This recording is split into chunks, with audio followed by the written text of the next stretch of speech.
Science and టెక్నాలజీలో భాగంగా 5th యూనిట్లో లాస్ట్ టాపిక్ సైన్స్ అండ్ టెక్నాలజీలోనే లాస్ట్ టాపిక్ ఆరోగ్య సమస్యలు అంటువ్యాధులు. ఈ టాపిక్ అయిపోతే మనకి సైన్స్ అండ్ టెక్నాలజీ కంప్లీట్ అయినట్టే. నేను ఆల్మోస్ట్ అంత నోట్స్ ప్రిపేర్ చేసేసాను. ఈ నోట్స్ ఎలా ఉందంటే ప్రతి సోది మ్యాటర్ లేదు, ఓన్లీ ఇంపార్టెంట్ మాత్రమే ఉంది. మనకి నేను ఈ నోట్స్ తయారు చేసింది 800 పేజెస్ ఉంది. అది RRR మెటీరియల్. ఆ మెటీరియల్ నుంచి నేను షార్ట్గా తీసుకొచ్చి మ్యాక్సిమం మొత్తం కవర్ చేసేసాను. ఇంపార్టెంట్ అన్నీ కవర్ చేశాను. కొంచెం ఇంపార్టెంట్ ఉన్నా కూడా కవర్ చేస్తాను. ఇంకా కరెంట్ అఫైర్స్ మాత్రమే కొంచెం, అది కూడా వీళ్ళు ఏం చెప్పారంటే బుక్ వాళ్ళు 2024 ఏప్రిల్ వరకు కరెంట్ అఫైర్స్ కవర్ చేసామని చెప్పారు. కాకపోతే మనం మళ్ళీ కరెంట్ అఫైర్స్ని సపరేట్గా తీసుకుందాం, మళ్ళీ కరెంట్ అఫైర్స్ని సపరేట్గా చదువుకుందాం. మిస్ అయినవి కూడా క్లారిటీగా నేర్చుకుందాం. కాకపోతే ఇంతకు మించి ఎక్కువ చదివేది వద్దు. సో ఎంతవరకు అయితే చదువుకున్నామో దీన్నే రిపీటెడ్గా రివిజన్ చేసుకుందాం, ఇంతే చదువుకుందాం. ఎక్కువ అయితే మనం కరెంట్ అఫైర్సే చదువుకుందాం. ఈ స్టాటిక్కి సంబంధించి ఇంతకంటే ఎక్కువ అవసరం లేదు, వద్దు కూడా. సో ఇంకా లేట్ చేయకుండా లాస్ట్ టాపిక్ స్టార్ట్ చేస్తే ఈరోజు ఎస్ఎన్టీ అయిపోగొట్టేద్దాం, ఓకేనా. ఆరోగ్య సమస్యలు అంటువ్యాధులు. మనకి సిలబస్లో ఏమి ఇచ్చారంటే రీసెంట్గా ఏవైతే అంటువ్యాధులు జరిగాయి, అంటువ్యాధులు వచ్చాయి అంటే పాండమిక్స్ అంటారు కదా. మనకి కరోనా కానీ రీసెంట్గా ఎంపాక్స్ అనేది ఇంకా పాండమిక్గా చేయలేదు. కాకపోతే ఎంపాక్స్ కూడా ఒక అంటువ్యాధి కదా. అలాంటి వ్యాధుల గురించి ఉన్నాయి రీసెంట్గా ఇండియాలో ఏం వచ్చాయి. మనకి పాండమిక్ అంటే వచ్చింది కరోనా మాత్రమే. కరోనా గురించి క్లియర్గా తెలుసుకుందాం. నెక్స్ట్ ఈ వ్యాధిని నిర్మూలించడానికి భారత్ తీసుకున్న చర్యలు, దాని యొక్క ప్రభావాలు ఎలా ఉన్నాయనేవి దీంట్లో తెలుసుకుందాం. ఇంకా ఆరోగ్య కార్యక్రమాలు ఏమి ఉన్నాయని లైట్గా అలా బ్రీఫ్గా తెలుసుకుందాం. మొత్తానికైతే కరోనా గురించి అయితే క్వశ్చన్స్ కంపల్సరీ వస్తాయి. కరోనా గురించి ఎక్కువ తెలుసుకుందాం. నెక్స్ట్ ఇంకొకటి ఉంది మనకి వ్యాధి భారం అని. వ్యాధి భారాన్ని ఇంగ్లీష్లో ఏమంటారు చెప్పుకుందాంలేండి. ఫస్ట్ అయితే క్లాస్ స్టార్ట్ చేద్దాం. వ్యాధుల వర్గీకరణ. వ్యాధులు ఎన్ని రకాలు ఉంటాయి? మనకి వ్యాప్తి చెందే మార్గాల ద్వారా మనకి వ్యాధులు గాలి ద్వారా వస్తాయి, నీరు ద్వారా వస్తాయి, ఆహారం ద్వారా వస్తాయి, వాహకాలు, దోమలు, నల్లులు, బల్లులు ఇలాంటి ద్వారా కూడా వస్తాయి. ఇంకా లైంగికంగా మనకి సెక్సువల్ డిసీజెస్ కూడా ఉంటాయి. తర్వాత పోషక పదార్థాల లోపాలు అంటారు. మనకి విటమిన్ లోపంతో కంటి వ్యాధులు కానీ, లేదంటే ఐరన్ లోపల వల్ల గైటర్ కానీ ఇలాంటి వ్యాధులు వస్తాయి కదా. సో అలా వ్యాప్తి చెందే మార్గాల ద్వారా, ఇలాంటి మార్గాల ద్వారా కొన్ని వ్యాధులు వస్తాయి. రోగకారక క్రిములు అంటే వైరస్ ద్వారా వ్యాధులు వస్తాయి, బ్యాక్టీరియా ద్వారా వస్తాయి, ప్రోటోజోరా ద్వారా వస్తాయి. ఇలా కొన్ని సంక్రమిత వ్యాధులు ఉంటాయి. నెక్స్ట్ భౌగోళిక పరిధి వ్యాప్తి ఆధారంగా, ఏంటి వీడు ఇంత స్పీడ్ చెప్తున్నాను అనుకుంటున్నారా? లాస్ట్ టాపిక్ కదండి. ఇవన్నీ మనం చిన్నప్పుడే చదివినవి. సో మనకి ఏ వ్యాధులు ఎలా వస్తాయి అనేది మన ప్రతిదీ గాలి ద్వారా తుమ్మితే వస్తుంది, దగ్గితే వస్తుంది, ఆ సూక్ష్మజీవులు అక్కడికి వెళ్ళి చేంజ్ అయ్యి మన బాడీలో ఎంటర్ అయ్యి ఆ వ్యాధి వస్తుంది, దగ్గు వస్తుంది, జలుబు వస్తుంది, మలేరియా వస్తుంది. ఇవన్నీ చెప్పడం కంటే ఎలా వస్తాయి, ఇవి ఇంపార్టెంట్ మనకి. సో మనకి మేజర్ ఇంపార్టెంట్ మనకి సిలబస్లో ఏముందంటే అది. మనం గ్రూప్ 2కి ప్రిపేర్ అవుతున్నాం అంటే ప్రతిదీ అవసరం లేదు. మనకి ఏదైతే ఇంపార్టెంట్ అది మాత్రమే చదువుకుంటూ పోదాం. ఇవన్నీ మనకి తెలిసినవే. సో అందుకే స్పీడ్గా చెప్తున్నాం. సారీ, ఇదే సైన్స్ అండ్ టెక్నాలజీలో లాస్ట్ క్లాస్ కాబట్టి ఓర్చుకోండి.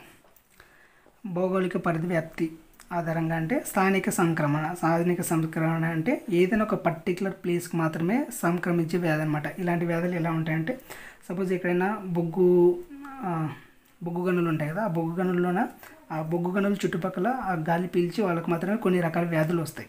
ఆ శ్వాసకోశ ఇబ్బందులు కానీ ఆ పర్టికులర్ ప్రాంతానికి మాత్రమే వస్తాయి. అలాంటి వ్యాధుల్ని స్థానిక సంక్రమణ వ్యాధులు అంటారు. ఇంకా ఎండమిక్ వ్యాధులు అంటే సీజనల్ వ్యాధులు అనమాట. ఎవ్రీ ఇయర్ వర్షాకాలంలోన జలుబులు చేస్తాయి, తర్వాత మలేరియా, డెంగ్యూ లాంటివి వస్తాయి. ఇలాంటివి ఎండమిక్ అంటారు అనమాట. అంటే ఇప్పుడు రొటీన్గా వచ్చే వ్యాధుల్ని ఎండమిక్ వ్యాధులు అంటారు. సో తర్వాత ఎపిడమిక్ వ్యాధులు. ఎపిడమిక్ వ్యాధి అంటే ఏదైనా ఒక వ్యాధి సడన్గా వచ్చి ఒక పర్టికులర్ ప్రాంతంలోన స్పీడ్గా ప్రొడ్యూస్ అవుతే దాన్ని ఎపిడమిక్ అంటారు. ఒక పర్టికులర్ ప్లేస్లోన సడన్గా వచ్చి స్పీడ్గా స్ప్రెడ్ అయితే అలాంటి వ్యాధుల్ని ఎపిడమిక్ వ్యాధులు అంటారు. ఇంకా పాండమిక్ వ్యాధులు అంటే ఎక్కడైనా కానీ ప్రపంచంలో ఎక్కడైనా ఒక దగ్గర స్టార్ట్ అయ్యి ప్రపంచం మొత్తం వ్యాప్తి చెందే వాటిని పాండమిక్ వ్యాధులు అంటారు.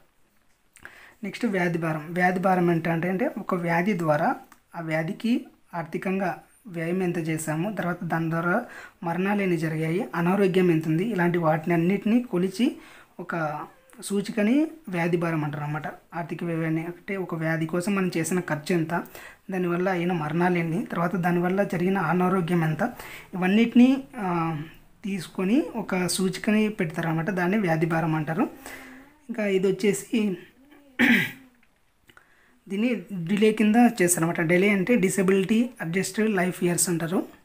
మనకు అర్థమయ్యేలాగా చెప్పాలంటే ఒక మనిషి లేదా ఒక జీవి ఒక వ్యాధి వల్ల తను కోల్పోయిన లైఫ్ టైం ఎంత అంటే ఇప్పుడు ఒక మనిషి ఇప్పుడు నాకే ఉంది, సడన్గా కరోనా వచ్చింది, కరోనా వల్ల ఒక 1 ఇయర్ బ్రేక్ జరిగింది అనుకోండి. ఆ 1 ఇయర్ కానీ తర్వాత కరోనా వల్ల చనిపోతే ఆ చనిపోయింది ఇప్పుడు 25 ఇయర్స్ అంటే ఇంకా మిగిలిన మామూలుగా ఇండియాలో ఆయు ప్రమాణం 60 ఇయర్స్ అనుకోండి, ఇప్పుడు 25, ఇప్పుడు చనిపోయినా కూడా 35 ఇయర్స్ లాస్ అవుతుంది. లాస్ట్ 1 ఇయర్ నుంచి కరోనా నుంచి బాధపడుతూ వేరే పనులు చేయట్లేదు కాబట్టి ఆ 35 + 1 దీన్ని ఈ 36 ఇయర్స్ మన లైఫ్ నాశనం అయింది కాబట్టి ఆ నాశనమైన లైఫ్నే ఈ డిలే అంటారు అన్నమాట. Disability adjusted life years. దీంట్లోన ఇయర్స్ ఆఫ్ లైఫ్ లాస్ట్ అంటే ఎంతైతే మిగిలిన లైఫ్ని కోల్పోతామో అంత plus years of lost due to disability. ఆ వ్యాధి వల్ల మనకు వచ్చిన డిసెబిలిటీ వల్ల మనం ఎంతైతే బతుకున్న జీవితాన్ని కోల్పోయామో అంత ఎన్నిటిని కలిపి డిలే అంటారు. ఇది వ్యాధి భారాన్ని లెక్కించడానికి ఉపయోగపడుతుంది అనమాట.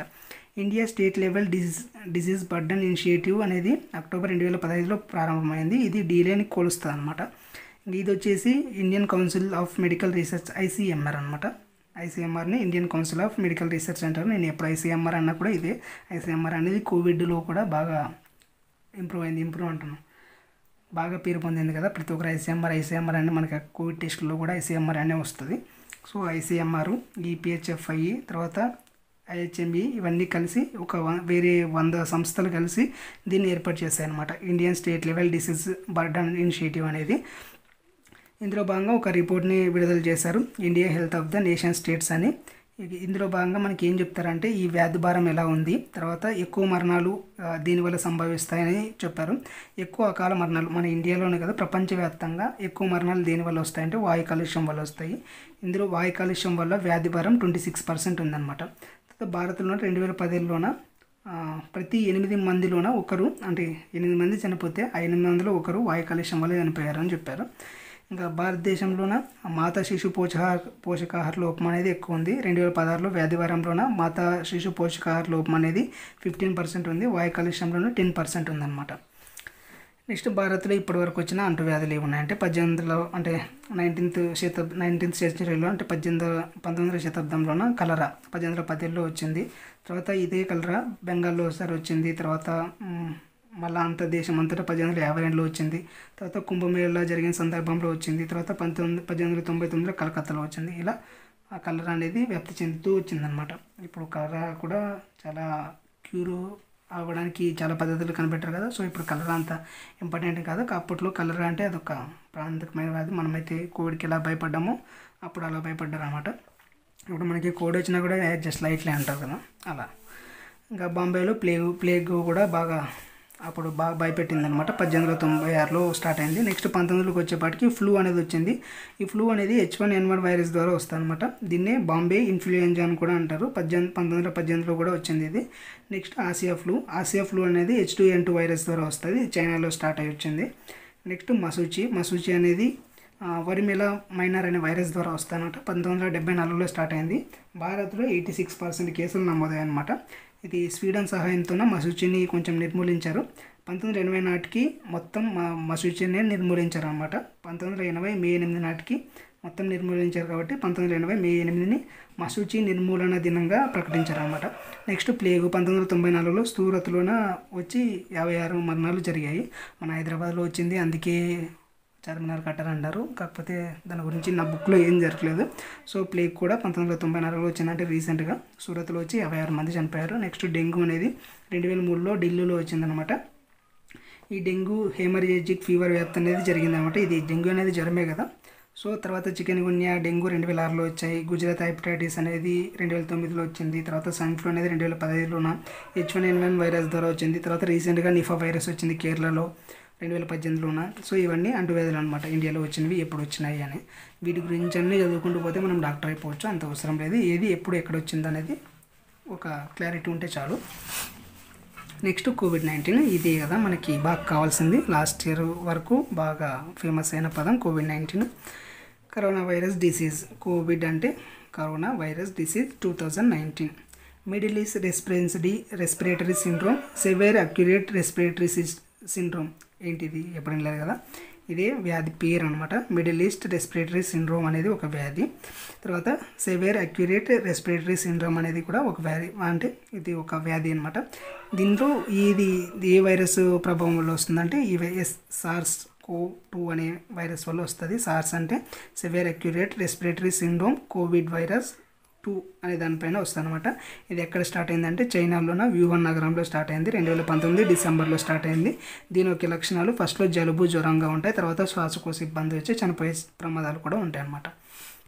ఇంకా ఈ కోవిడ్లో భాగంగా చాలా వేరియంట్స్ వస్తాయి. అంటే వేరియంట్స్ అంటే ఏంటి, ప్రజెంట్ ఒక రకమైన వైరస్ వచ్చి మనలో ప్రవేశించిన తర్వాత మనకి దానికి వ్యాక్సిన్ కానీ యాంటీబయాటిక్స్ కానీ తీసుకుంటాం. అది ఏం చేస్తుంది, దాన్ని తినేసుకొని అంటే ఫస్ట్లో దానికి కొంచెం భయపడుతుంది, తర్వాత దానికి అలవాటు పడి నెక్స్ట్ వేరియంట్గా చేంజ్ అవుతుంది అనమాట. సో దానికి అలవాటు పడి నెక్స్ట్గా చేంజ్ అవుతుంది. అలా దానికి తగిన మందుని ఏర్పాటు చేస్తే మళ్ళీ దానికి రూపాన్ని చేంజ్ చేసుకుంటుంది అనమాట. ఇలా రకరకాల వేరియంట్లు వస్తాయి. ఇప్పుడు మనకి ఆండ్రాయిడ్లోన వర్షన్ 1, వర్షన్ 2, తర్వాత ఇప్పుడు ప్రజెంట్ 14, 13 నడుస్తుంది కదా. అలా వేరియంట్లు డిఫరెంట్ వేరియంట్గా ఉంటాయి అనమాట. ఆల్ఫా వేరియంట్ అని, బీటా వేరియంట్ అని, ఇలా 4 రకాల వేరియంట్లతో పాటు ఒమిక్రాన్ అనేది ఒకటి స్టార్ట్ అయింది ఈ మధ్యన. ఆల్ఫా అనేది ఫస్ట్ వేరియంట్. దీని వచ్చేసి B117గా పెడతారు, జస్ట్ గుర్తుపెట్టుకోండి. ఇది యూకేలో స్టార్ట్ అయింది. యూకేలో మే 2020లో స్టార్ట్ అయిందనమాట. దీని పేరు ఎప్పుడు పెట్టారంటే 2020 డిసెంబర్ 18న పెట్టారు. తర్వాత బీటా, గామా, డెల్టా ఇవి ఎప్పుడు వచ్చాయి, దానికి పేర్లు ఏం పెట్టారు అనేది ఒక గుర్తుపెట్టుకోండి. మనకి ఒమిక్రాన్ అనేది చాలా ఇంపార్టెంట్. ఒమిక్రాన్ అనేది ఒక పర్టికులర్ దేశంలో కాకుండా అన్ని దేశాల్లో వేగంగా వ్యాప్తి చెందిందనమాట. WHO దీన్ని ఏం పెట్టిందంటే, వరల్డ్ హెల్త్ ఆర్గనైజేషన్ ఏం పెట్టిందంటే వేరియంట్ ఆఫ్ కన్నర్స్ అని పేరు పెట్టింది దానికి, ఒమిక్రాన్కి. దీనికోసం 5 స్థాయి వ్యూహాలు ప్రవేశపెట్టారనమాట. ఫస్ట్ పరీక్ష, దీనికోసం పరీక్ష చేయాలి. దాన్ని ట్రాకింగ్ అండ్ నిఘా, ఇది ఎంతవరకు వ్యాప్తి చెందింది, దీన్ని వ్యాప్తి చెందిన వాళ్ళలో ఎలాంటి లక్షణాలు ఉన్నాయని ఒక నిఘా ఏర్పాటు చేసింది. తర్వాత దీనికి సంబంధించి చికిత్స, తర్వాత దీనికోసం వ్యాక్సినేషన్, తర్వాత వ్యాక్సినేషన్ అయిన తర్వాత ఈ వ్యాధి యొక్క ప్రవర్తన ఎలా ఉంది, ఇలా ఒక 5 రకాల వ్యూహాలను ఏర్పాటు చేశారనమాట ఒమిక్రాన్ కోసం. నెక్స్ట్ భారతీయ SARS-CoV-2 జెనోయిక్ కార్టిసినియం అనేది ఒకటి ఏర్పాటు చేశారు. ఇది ఏం చేస్తుందంటే, ఈ ఒమిక్రాన్ ఉంది కదా, ఈ ఒమిక్రాన్ కింద దీన్ని టెస్ట్ చేయడానికి, తర్వాత వ్యాక్సిన్ తొందరగా అభివృద్ధి చేయడానికి కావాల్సిన వసతుల్ని కల్పిస్తుంది అనమాట. దీంట్లో భాగంగా ఆరోగ్య కుటుంబ సంక్షేమ మంత్రిత్వ శాఖ ఆధ్వర్యంలోన ICMR, Indian council for medical research అనేది 2 కలిపి 2020లో ప్రారంభించారన్నమాట. అంటే కోవిడ్ వ్యాక్సిన్ని తొందరగా అభివృద్ధి చేయడానికి ఏర్పాటు చేస్తారనమాట. దీన్ని జెనోయిక్ కన్సార్టియం అనేది ఎక్కువగా దీన్ని పరిశోధించడానికి, తర్వాత వ్యాక్సిన్ తొందరగా తయారు చేయడానికి ఏర్పాటు చేసింది. తర్వాత రోగ నిర్ధారణ పరీక్షలు, ఈ కరోనాని ఎలా నిర్ధారిస్తారు, 3 రకాల పరీక్షలు ఉంటాయి. RT-PCR అని, RT-PCR అంటే reverse transcriptase polymerise chain reaction. దీంట్లో భాగంగా మనకి దాన్ని ఏమంటారు, RNAని గుర్తించి ఈ రోగం ఉందా లేదా అనేది నిర్ధారణ చేస్తారన్నమాట. 85% ఖచ్చితత్వం అంటారన్నమాట. మనకి దాన్ని ర్యాపిడ్ టెస్ట్ అంటారు. ర్యాపిడ్ టెస్ట్లో మనకి 50% మాత్రమే చెప్పగలం అది ఉందా లేదా అని. ఈ RT-PCRలో అయితే 85% వరకు చెప్పచ్చు అనమాట. దీనికి 3 to 6 అవర్స్ పడుతుంది.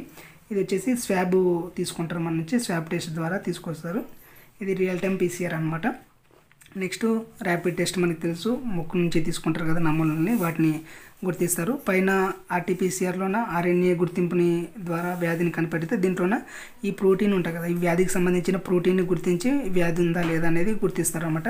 ఇది ఇంకా స్పీడ్గా అయిపోతుంది, 15 నుంచి 30 నిమిషాల్లోనే కనిపెడతారు వ్యాధి ఉందా లేదా అని. కాకపోతే 50% అక్యురసీ ఉంటుంది.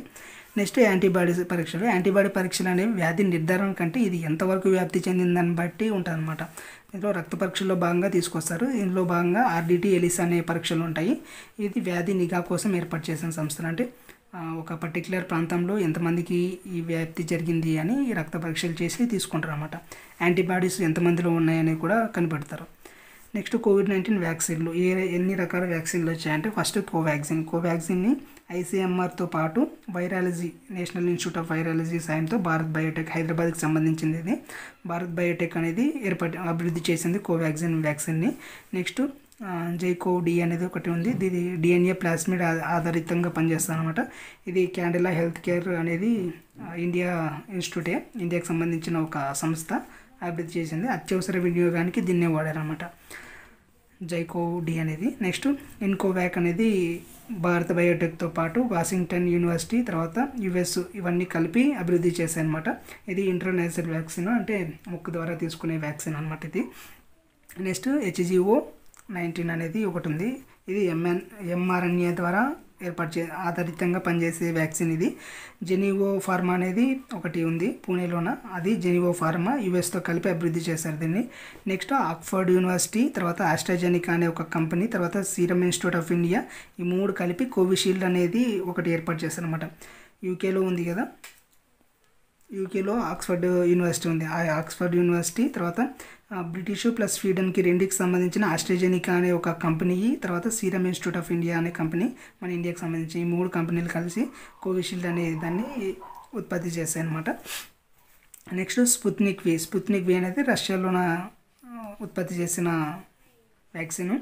దీన్ని వచ్చేసి గమలేమా రీసెర్చ్ ఇన్స్టిట్యూట్ వాళ్ళు తయారు చేశారు. ప్రపంచంలో మొట్టమొదటిగా రిజిస్టర్ అయిన వ్యాక్సిన్ ఏదంటే స్పుత్నిక్ వి. ఇది 2020 ఆగస్టు 11వ తేదీన రష్యా ప్రభుత్వం దీన్ని రిజిస్టర్ చేసిందనమాట. కోవిడ్-19 వ్యాక్సిన్గా ఫస్ట్ రిజిస్టర్ అయిన వ్యాక్సిన్ ఏదంటే Sputnik V vaccine. Next COVID Suraksha programme అంటే ఏం లేదు, ఆత్మనిర్భర్ భారత్ అనేది ఒక ప్రోగ్రామ్ని స్టార్ట్ చేశారు కదా. ఆత్మనిర్భర్ భారత్లోన 3.0 కింద నవంబర్ 2020లోన ఈ కోవిడ్ మిషన్ సురక్ష అనేది ఒకటి ఏర్పాటు చేశారు. దీంట్లో భాగంగా కోవిడ్ వ్యాక్సిన్ రీసెర్చ్ కోసం, దాని డెవలప్మెంట్ కోసం డిపార్ట్మెంట్ ఆఫ్ బయోటెక్నాలజీ అనేది గ్రాంట్స్ ఇస్తారన్నమాట. దానికి కావాల్సిన సదుపాయాలు కానీ ఆర్థిక సహాయం కానీ చేస్తుంది. డిపార్ట్మెంట్ ఆఫ్ బయోటెక్నాలజీ అనేది గ్రాంట్స్ ఇస్తుంది.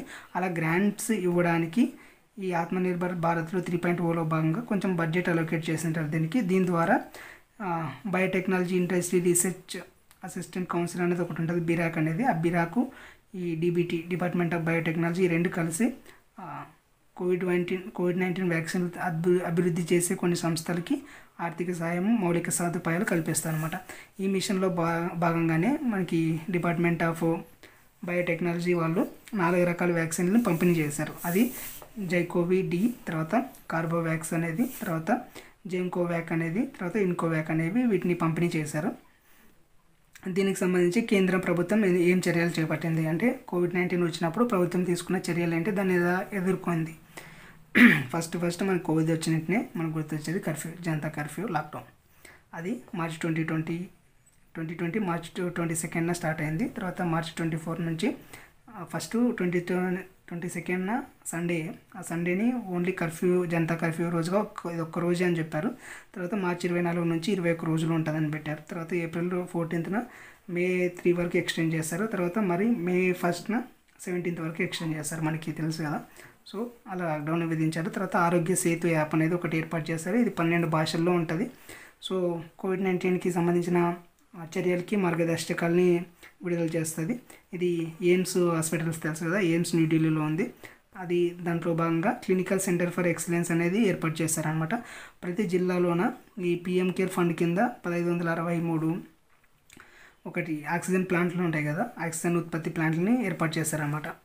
ప్రతి జిల్లాలోన PM కేర్స్ ఫండ్ కింద, అంటే దేశంలో ఉండే ప్రతి జిల్లాలోన ఇన్ని 1563 ఆక్సిజన్ ఉత్పత్తి ప్లాంట్లని మంజూరు చేస్తే దాంట్లోన 1463 ప్రారంభమయ్యాయి.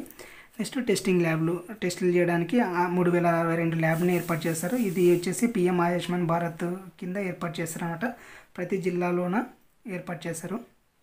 నెక్స్ట్ ఈ కోవిడ్-19 గురించి చికిత్స చేయడానికి లేదంటే ఆ సిబ్బందికి శిక్షణ ఇవ్వడానికి ఇంటిగ్రేటెడ్ గవర్నమెంట్ ఆన్లైన్ ట్రైనింగ్ ప్లాట్ఫామ్ని ఒకటి ఐగోట్ అనే దాన్ని ఉపయోగించుకునేది అనమాట. ఇది అక్కడ నర్సులకు కానీ డాక్టర్స్ కానీ శిక్షణ ఇవ్వడానికి ఐగోట్ అనే దాన్ని ఒక ప్లాట్ఫామ్ని ఎంచుకున్నారు. నెక్స్ట్ టీకా కార్యక్రమం, వ్యాక్సిన్ కార్యక్రమం అంటారు. 2021 జనవరి 16న ప్రారంభమైంది. రోజుకు 10 మిలియన్ డోసులు వేయించాలనే లక్ష్యంతో ప్రారంభమైంది. భారత్ వ్యాక్సిన్లు వేయించిన అతి వేగంగా వ్యాక్సిన్లు అందించిన దేశంగా భారత్ ఉందన్నమాట.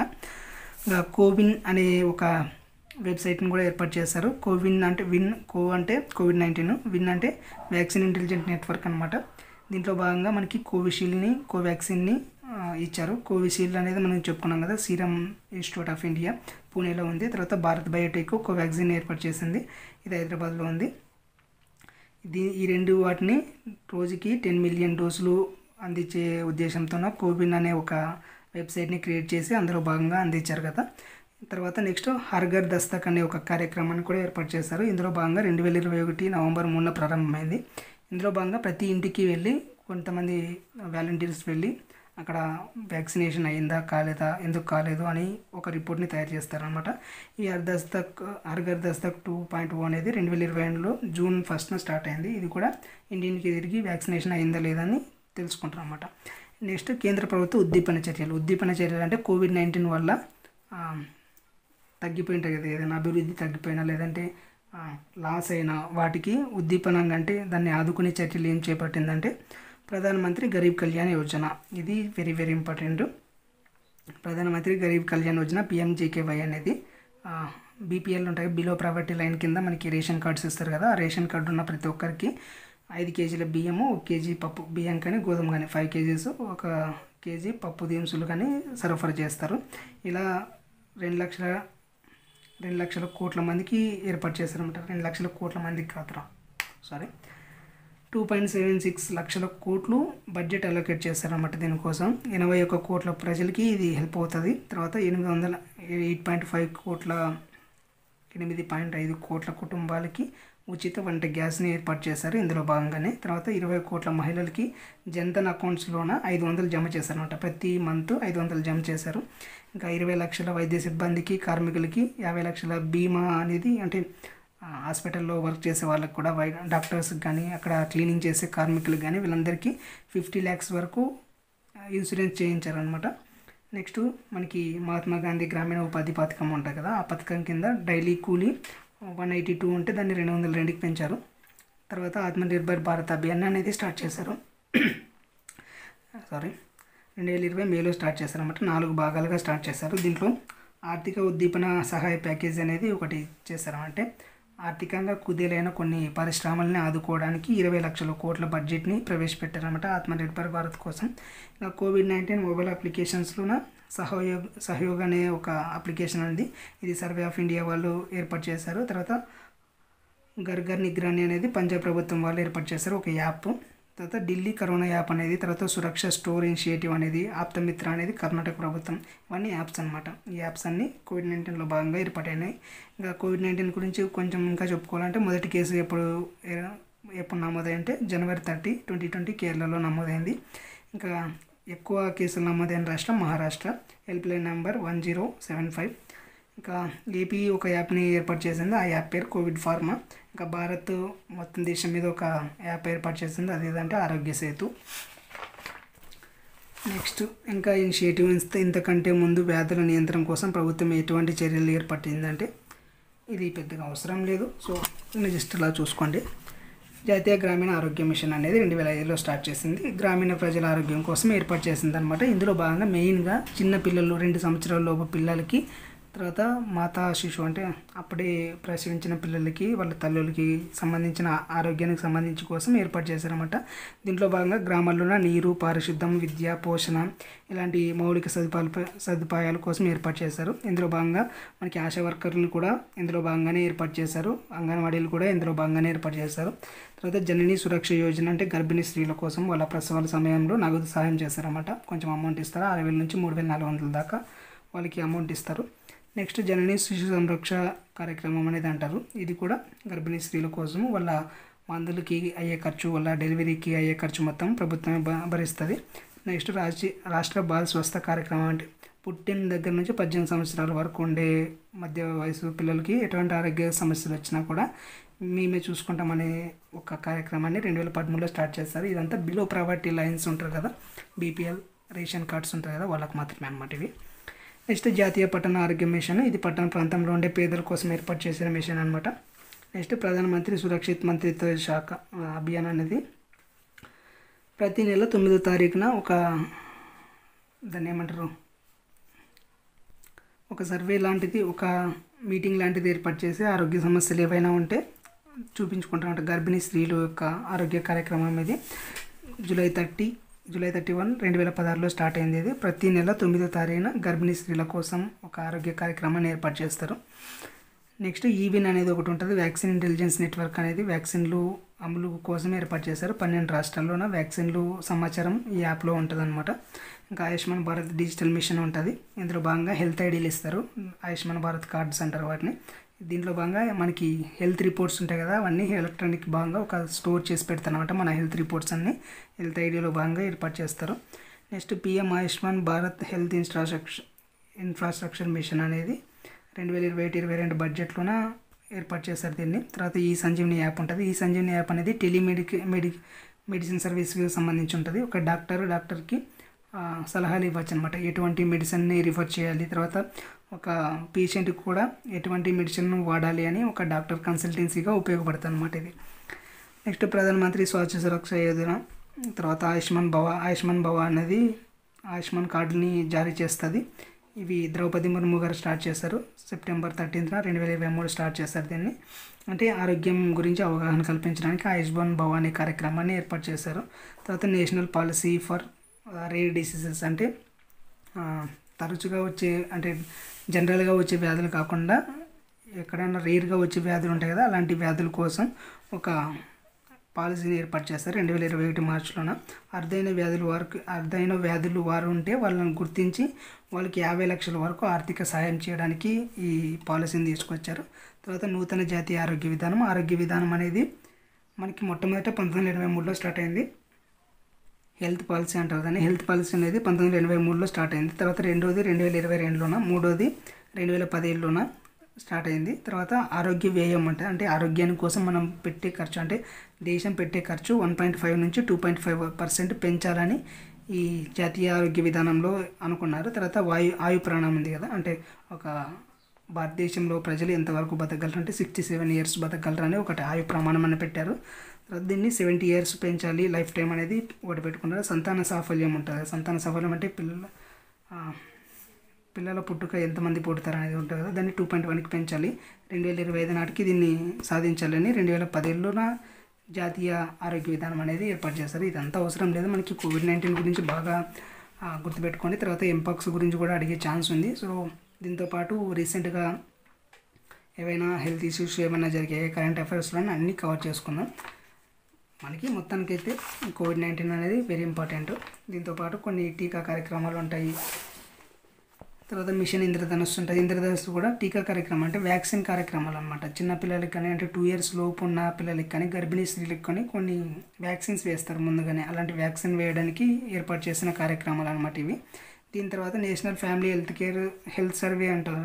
అంటే ప్రతి కుటుంబంలో సర్వే చేస్తారన్నమాట. అంటే ప్రతి కుటుంబంకి సర్వే చేయరు, పర్టికులర్ ప్రాంతాల్లోన కొన్ని కుటుంబాలు సర్వే చేసి దేశ కుటుంబ వ్యవస్థ ఎలా ఉంది, కుటుంబాలు ఎలా ఉన్నాయి, ఎంత ఆరోగ్యంగా ఉంది, సంతాన సాఫల్యత రేట్ ఎలా ఉంది, ఇలాంటివన్నీ డిసైడ్ చేస్తారన్నమాట. అది నేషనల్ ఫ్యామిలీ హెల్త్ సర్వే కింద వస్తుంది. ఇది బ్రీఫ్గా ఉంటుంది, నోట్స్ ఒకసారి చూసుకోండి. దీంతో మనకి సైన్స్ అండ్ టెక్నాలజీ అయిపోయింది. నెక్స్ట్ కరెంట్ అఫైర్స్ ఉంటుంది. కరెంట్ అఫైర్స్ డైలీ కాకుండా డే బై డే కూడా చూసుకుందాం. నెక్స్ట్ మనం ఎకనామీ స్టార్ట్ చేద్దాం. అక్కడ ఏపీ హిస్టరీ కూడా అయిపోతుంది. సో ఏపీ హిస్టరీ ఆల్రెడీ అయిపోయింది. ఏపీ హిస్టరీ తర్వాత పాలిటీ స్టార్ట్ చేద్దాం రేపటి నుంచి. Thank you for watching. Tata.